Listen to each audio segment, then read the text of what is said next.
So hello people, welcome to your channel. आज जैसे कि आप लोगों को पता होगा, आज 4th ऑफ सितंबर है एंड हमारा आईबीपीएस क्लर्क का एग्ज़ाम था।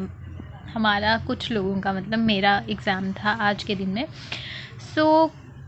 अटेम्प्ट्स मैं आपको बताऊंगी कि कैसे कैसे रहे, और कुछ और दो चीज़ों के बारे में डिस्कस करना है आपके साथ। पहले हम डिस्कस कर लेते हैं क्या क्या चीज़ें आई थी, क्या क्या नहीं आई थी। तो जैसे कि रीजनिंग सेक्शन है, रीजनिंग में मैं आपको बताऊं और मैं आप लोगों को बताऊं, रीजनिंग ने मतलब लास्ट एग्ज़ाम जब था मेरा आरआरबीपीओ का, और मेरा वो पेपर बहुत गंदा गया था। मैं एक पज़ल में स्टक हो गई थी और उसकी वजह से मेरा पूरा पेपर मैंने ख़राब कर दिया था और मैं बहुत अपसेट थी उसको लेके। तो इस पेपर में भी जब गई थी ना मैं आईबीपीएस के पेपर में, तो मुझे था कि यार मेरा रीजनिंग की वजह से कोई पेपर ख़राब ना हो जाए। मतलब वो एक पर्टिकुलर पज़ल थी, वो मेरे दिमाग में बैठी हुई थी कि हाँ यार ये पज़ल पहले नहीं सॉल्व करनी है। तो जब सबसे पहले ना मेरे को एक पज़ल आई जिसमें मतलब 7 या 6 पीपल थे, स्टैक में बिठाने थे। तो वो छोटा सा पज़ल था, बट वो मैंने उसको नोट कर लिया, बट मैंने वो सॉल्व नहीं किया, मैंने छोड़ दिया वो पज़ल। देन उसके बाद मैंने इनइक्वालिटी सॉल्व की, देन साइलॉग सॉल्व किए, देन उसके बाद सर्कुलर वाले पीपल सॉल्व किए, देन उसके बाद मिसलेनियस सॉल्व किए, देन एक और ये बेसिकली मैं आपको बता रही हूँ, मेरी थी थर्ड शिफ्ट की बात कर रही हूँ। 4 सितंबर की थर्ड शिफ्ट के बारे में बात कर रही हूँ।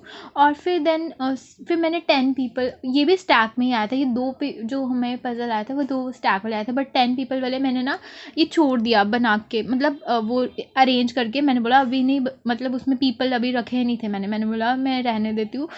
अगर मैं इसमें स्टार्टिंग में स्टक होगी तो मेरा पूरा पेपर ख़राब हो जाएगा। तो मैंने ये वाला जो 7 पीपल वाला था वो छोड़ दिया।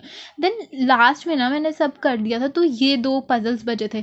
तो उसमें से भी ना मैंने पहले ये सॉल्व किया, 10 पीपल वाला मैंने ऐसे ही उठा लिया।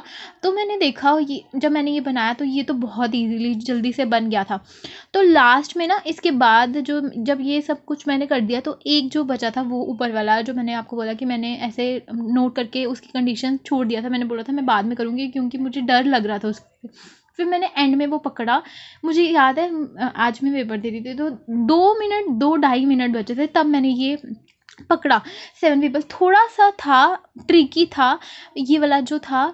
तो मैंने ना इसको ना पॉसिबिलिटीज़ जितनी बन रही थी ना, 4 पॉसिबिलिटीज़ मैंने बनाई हैं इसकी।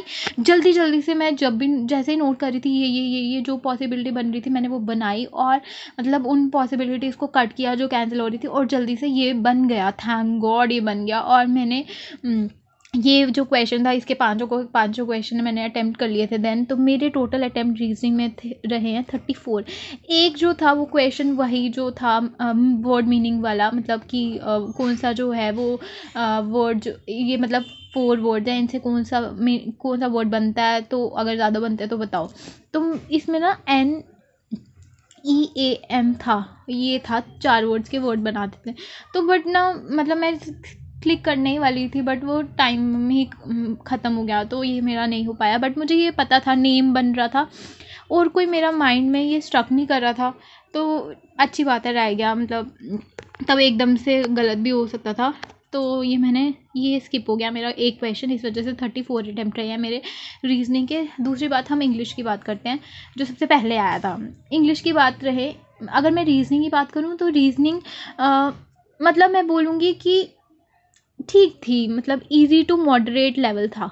इजी लेवल भी बोल सकते हैं, मॉडरेट तो थोड़ा थोड़ा कुछ, जो एक पजल था जो मॉडरेट लेवल का था, जो मैं आपको बोल रही हूँ। ये जो फर्स्ट वाला, इसमें ज़्यादा पॉसिबिलिटीज़ बन रहा था इस वजह से, अदरवाइज बाकी पेपर बहुत ईजी था। देन इंग्लिश की बात करें तो इंग्लिश का पेपर मैं बोलूँगी मॉडरेट था। जो लोग उनको थर्ड शिफ्ट में इंग्लिश का पेपर इजी लगा है तो वो तो बहुत अच्छी बात है, बट मैं फ्रैंकली स्पीकिंग मुझे थोड़ा सा मॉडरेट लगा, बिकॉज उसमें ना जो वो था ना क्लोज टेस्ट, उसमें जो ऑप्शन दिए थे ना वो थोड़े ट्रिकी साइड पे थे। और कुछ जो क्या बोलते हैं, और एक जो ये वर्ड यूज़ अप्रोप्रिएटली वाला था, कि मतलब एक वर्ड दिया होता है, जैसे क्रेन दिया था, जैसे फेयर दिया था। तो उसमें ना एक वर्ड था, उसमें मुझे कन्फ्यूजन थी, तो वो मैंने सॉल्व नहीं किया। तो जैसे एरर डिटेक्शन थी, एरर डिटेक्शन में भी एक में मुझे कन्फ्यूज़न हो रही थी तो मैंने सॉल्व नहीं किया क्योंकि एक्यूरेसी की बात आ जाती है। देन आरसी थी, आरसी बेसिकली हमें आरसी जो आई थी वो थी किसी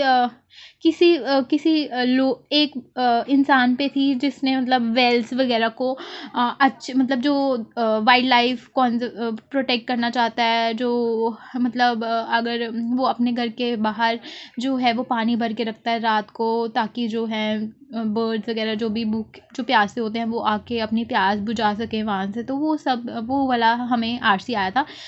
तो उसमें भी मैंने एक जो है एक एक क्वेश्चन में मैं थोड़ी-सी कन्फ्यूज़ हो गई थी, मुझे उसमें समझ नहीं आ रहा था कि क्या आंसर आएगा, बट फिर मुझे लगा कि मुझे ये मार्क कर देना चाहिए, तो मैंने उस पे मार्क किया था ये वाले में।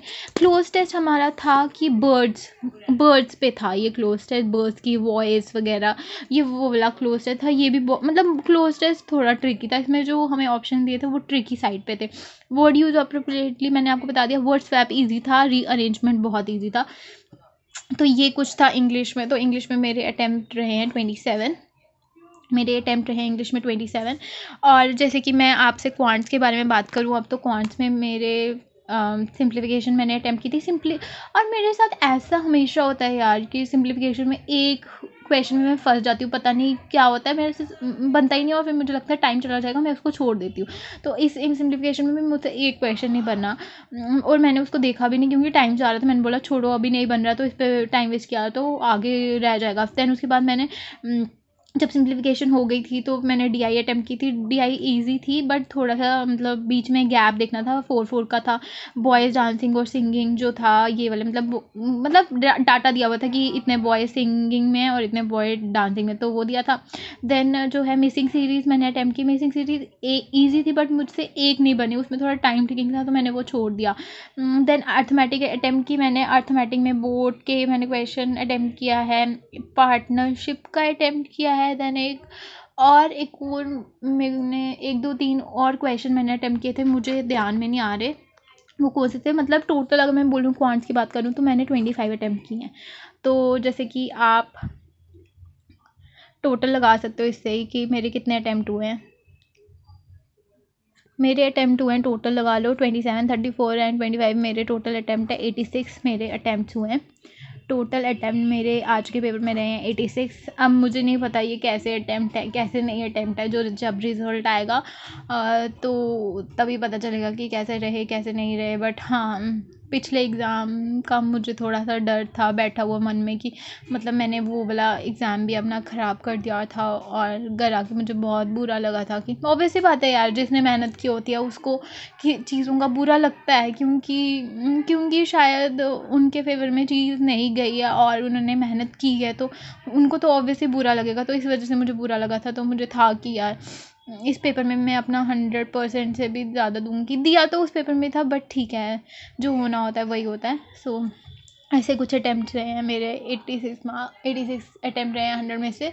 और मुझे लगता है कि मेंस की तैयारी हर एक बच्चे को करनी चाहिए, जैसे कि हमने देखा भी है कि IBPS की वैकेंसीज़ भी बढ़ी हैं। तो और साथ में आप लोग भी मेंस की तैयारी करो, क्योंकि कोई पता नहीं होता है कि कैसा रिज़ल्ट आएगा कैसे नहीं होगा। और मेंस की प्रिपरेशन कभी वेस्ट नहीं जाती है, क्योंकि आगे अभी पता भी नहीं है कि एग्ज़ाम कब है। IBPS PO का अभी डेट नहीं, अभी एडमिट कार्ड नहीं आया हमारे। सो आप मेंस को टाइम दे सकते हो अभी। सो अच्छे से मेहनत करो। So this is all about आज के एग्ज़ाम के बारे में। सो आगे हम और चीज़ों के बारे में डिस्कस करेंगे। अगर आपको सोर्सेज वगैरह के लिए आपको सोर्सेज वगैरह मेंस के चाहिए तो मैं आपको बताऊंगी कि क्या क्या चीज़ें करनी है। सो आज की वीडियो में इतना ही रखते हैं। So thank you for watching.